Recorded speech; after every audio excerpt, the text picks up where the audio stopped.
हकीकत मध्य प्रदेश हाईकोर्ट में सामने आ रही है। आज ही मध्य प्रदेश हाईकोर्ट ने कहा कि राज्य और केंद्र सरकार बताए कि राष्ट्रीय टीका नीति के 8वें क्लॉज का क्या औचित्य है। इसी क्लॉज के तहत राज्य 25% टीका खरीद सकते हैं और प्राइवेट सेक्टर भी 25% टीका खरीद सकेंगे। याचिकाकर्ता वकील सुनील गुप्ता ने सवाल किया है कि अगर प्राइवेट सेक्टर सीधे 25% टीका खरीद सकता है तो एक दिन यह भी घोटाला सामने आ सकता है कि प्राइवेट सेक्टर को 25% से अधिक टीका दे दिया गया है। आखिर इसकी निगरानी की प्रक्रिया क्या है?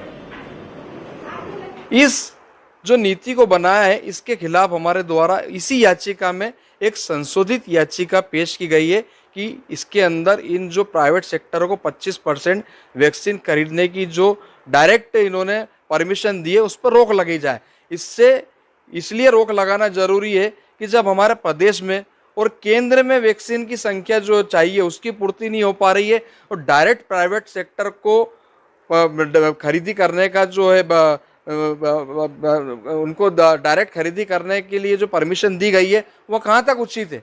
इसलिए हमारे द्वारा न्यायालय को बताया गया है कि ये पूर्ण रूप से अनुचित है। इससे कालाबाजारी बढ़ जाएगी और इससे जो वैक्सीनेशन हमारे द्वारा अन्य जो गरीब लोगों को, गरीब तबके को लोगों को वैक्सीनेशन लगाना है उनको नहीं लग पाएंगे।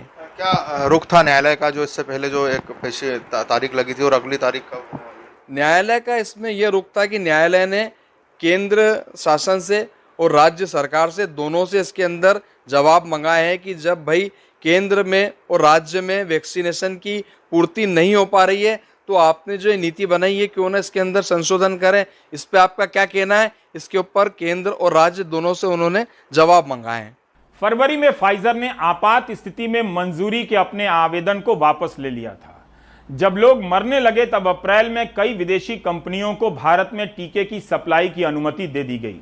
तब से अब तक 2 महीने गुजर गए, लेकिन स्पुतनिक के अलावा किसी विदेशी कंपनी का स्पष्ट बयान नहीं है कि टीका कब आएगा।